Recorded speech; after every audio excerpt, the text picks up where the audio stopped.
Hi, this is Ann with Fiber Designs by Ann, and I'm here with another Stir Crazy Member Challenge from Visions Art Museum. And this challenge is called The Pet Project, a journal cover. I'm going to show you a very, very basic journal that I've made, and you can either make that, you can use a blank book or a journal you already have, or you can make a journal your own way. There are lots of ways to make a journal. This is just going to be a small one, 4.5 inches by 6 inches, and it'll feature either a pet or someone else's pet or just an animal. I'm going to show you 3 covers and quickly tell you what I used and how I made each of them. Okay, let's get started. I've made my journals out of thin cardboard packaging, oatmeal boxes I've used, cereal boxes. You can try any material that you think will work for you. These are just a little bit easier to deal with and to cut, but it's not that strong, so think about that. I will be attaching my front cover and the pages and the back with embroidery floss and ribbon and a string, but you could, if you have purchased rings, binder rings, you could use those.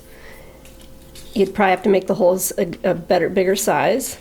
You could use a wire. This is just a coiled wire. The nice thing about using rings is that it'll open flat, completely flat, which is better for writing and working in.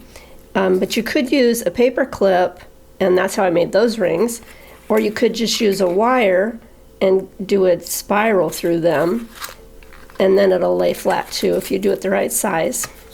So there's just a couple ideas. There is a PDF available if you'd like to use that, and you could cut it out instead of measuring, or you can just use the measurements written on here and use it that way. It shows you where I have 3 holes on the one that I'll be showing, and you can do it with more holes, and then you could wrap the thread around, or you can do that with the spiral. It's up to you. So you can print that if you would like to. You'll need some photographs of your pets or whatever animal you're going to be using, and these were printed on regular paper, but I printed them also, or they were printed for me also on cardstock, and I like that better. If you use regular paper, use a very not a very wet glue, because they might not stay flat and smooth. So that's a couple other considerations. You can certainly use a regular photograph that you might have if you don't care about cutting it or tearing it up. So I mentioned the cardboard, so I have a piece of cardboard, and I just measured out 4.5 by 12, cut it in half, and then that will give me the front and the back. And for the paper, the pages, and I'm only using a couple pages here, they can be made with a lot of pages, and that would probably work a lot better. Anyway, you just take regular standard paper, and then I would cut it down the center, fold that in half, and then you end up with the pieces, and then you can just leave them together, stuck together like that.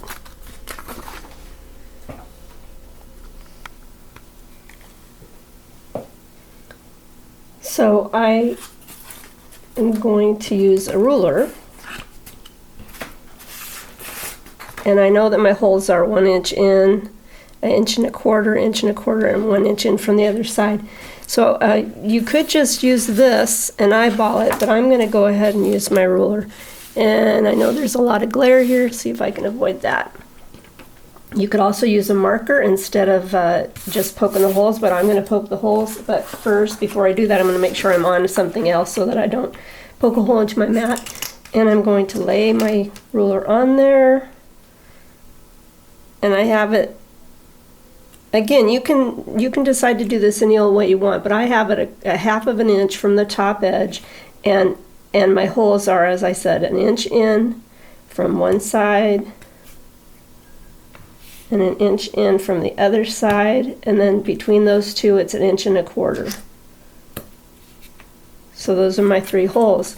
I'll make them the size that I want, and usually I end up making them bigger as I go, depending on, if you use a ribbon, you want to make them really big.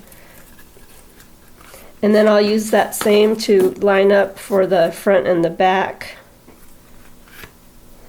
rather line the front and the back up and poke the holes through to the other side. And the paper, we're going to line it up,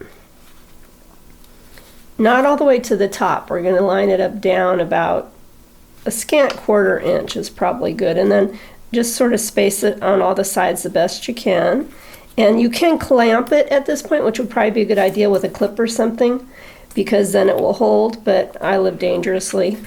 It's better to have it be straight, so if that helps you, go ahead and do that. But I'm going to poke through either the front or the back, it doesn't matter, and then you can tell how straight you were. That's pretty good.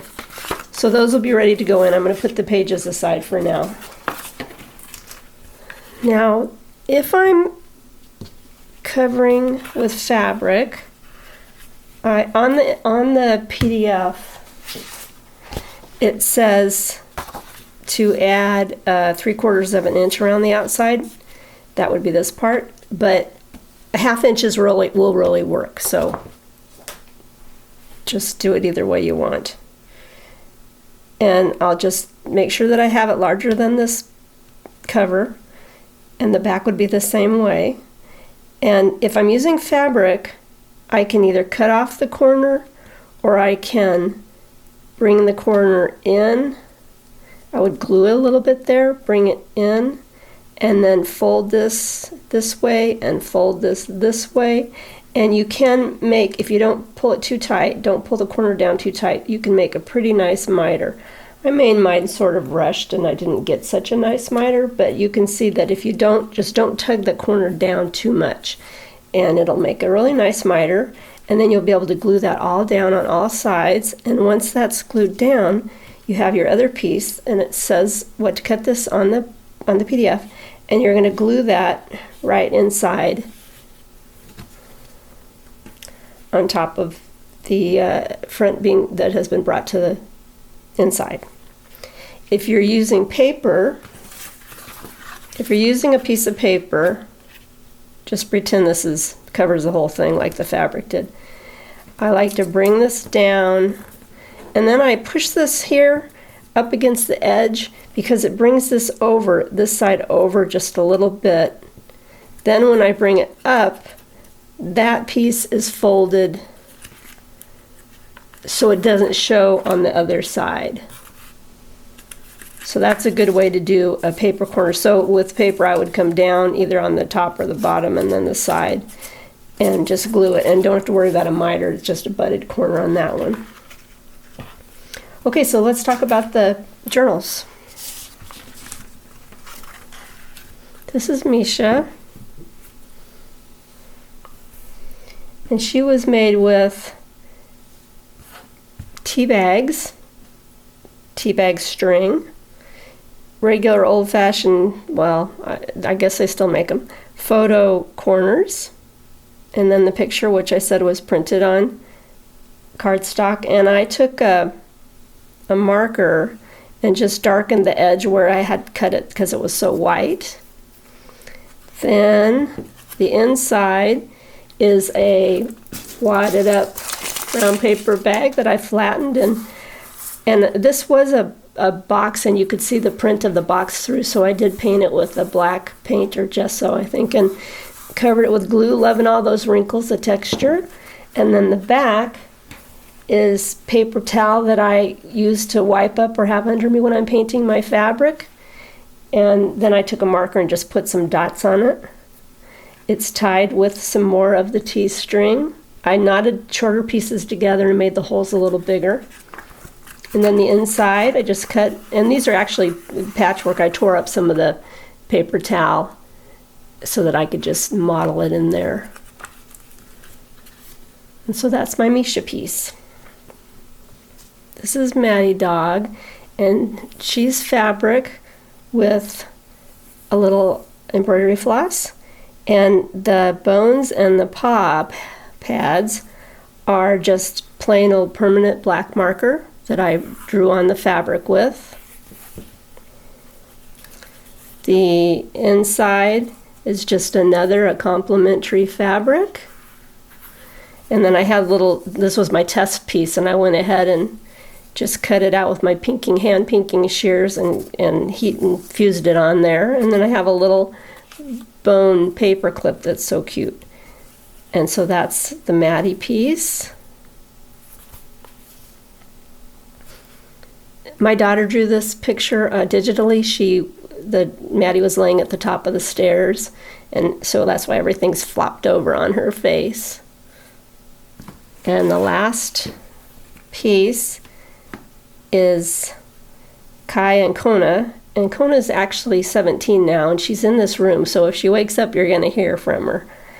And what I did on this piece, one of my favorite pieces as far as making it, was so much fun. The background is regular white paper.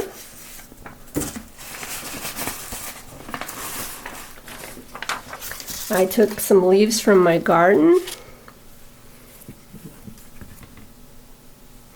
and I pressed them in between some paper towel just to make them flat, and then I turned them over on a hard surface and I had something under them, and I put my paper, this piece of paper, on top, and I used a regular crayon and I rubbed really hard so that I got the impression of the leaves back, the plant back in there. You can see that.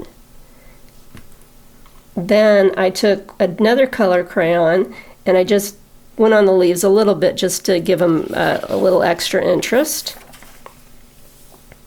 I got some artificial plant, little plastic leaves.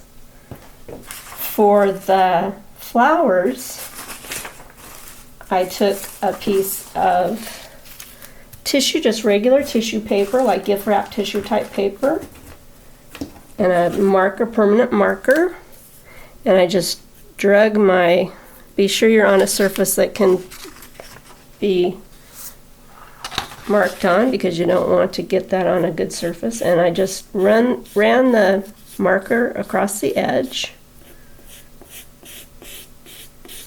It's torn edge, so it's a little bit less harsh. And then let that dry for a minute. You're going to really have purple or whatever color fingers. And then I just started rolling it up, bunching it, twisting it, rolling it as I was going until I got these fun little variegated flowers from the tissue paper.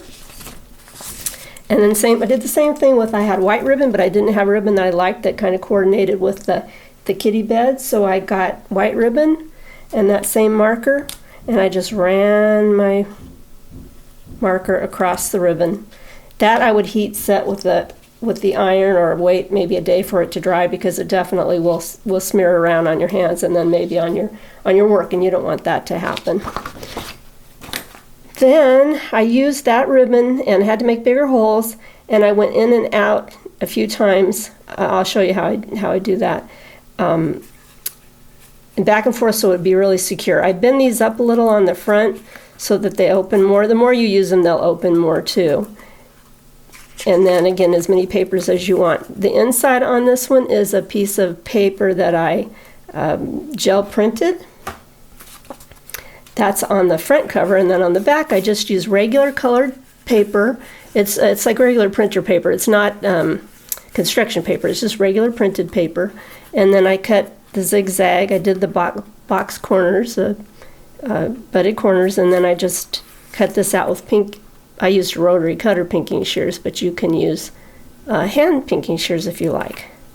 So I'll show you how I do this, at least the simple one like I have on Misha's. There are 3 holes, but I've only gone in twice. On the other 2, I've gone clear around the outside edge. That's again up to you. I'll show you how I do that. I've got my 3 layers, and you can see through them if your holes are big enough. If they're not, maybe make them a little bit bigger.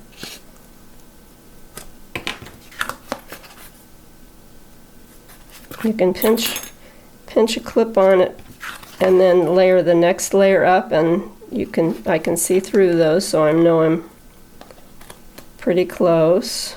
This one's not so perfect.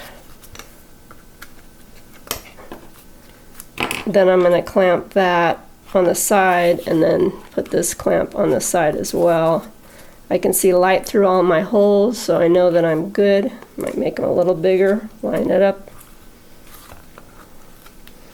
Then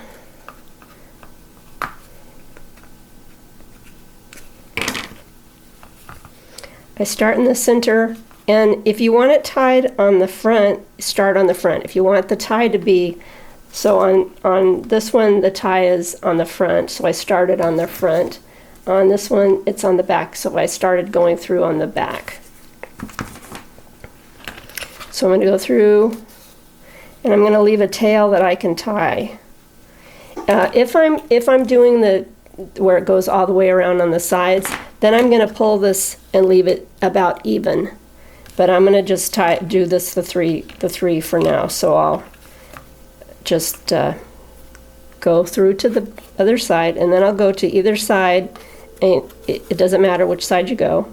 And then I'll go back up, so I'm back on the front in this case, and I'll go back down. And then I'm going to go over to the hole that I have not been in yet. And then I would tie this off. So that, let's just do that.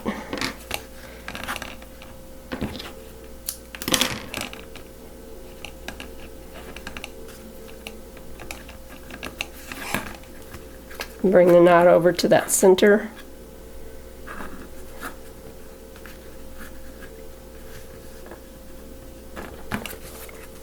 So now I'll show you how to do it if you go clear to the sides. Again, I'm going to go in, but this time instead of leaving just a little tail, I'm going to take the thread to about halfway point so that I have about the same amount on each side. And then I'm going to go through just like I did.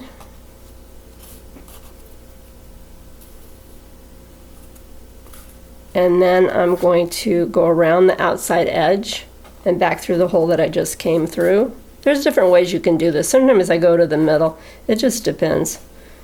As long as it holds it. And then I'm going to go back to the front. Back to the center. And I'm going to pull it through. Now, right now, my plan was to have the tie here, but I'm on the back, but that's okay. So I'm going to unthread, because you can poke back through the same hole and just get that to tie on anywhere you want it to tie this time. Whoops. Let me cut this off as it's getting a little ravelly.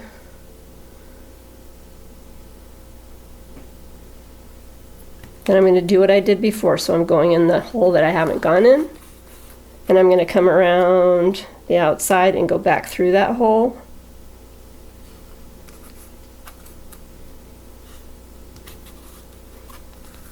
And just kind of make them as straight and as snug as you can.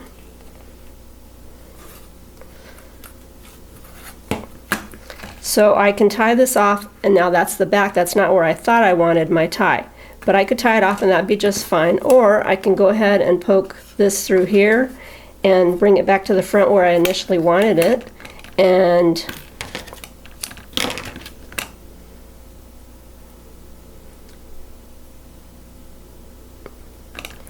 then take this through the same hole, because there's enough thread in there that it's going to hold it. It should hold it, and then I'll tie it off. However you want to tie it, in a bow or in double knots. I like to actually take it, after doing single, I like to put them together and then make a knot. Uh-oh, that one was a little high, but that's okay. It looks kind of cute, like a little tassel. And then the book is ready. You can take the top and put a little bit of a crease if you want. That kind of helps it open.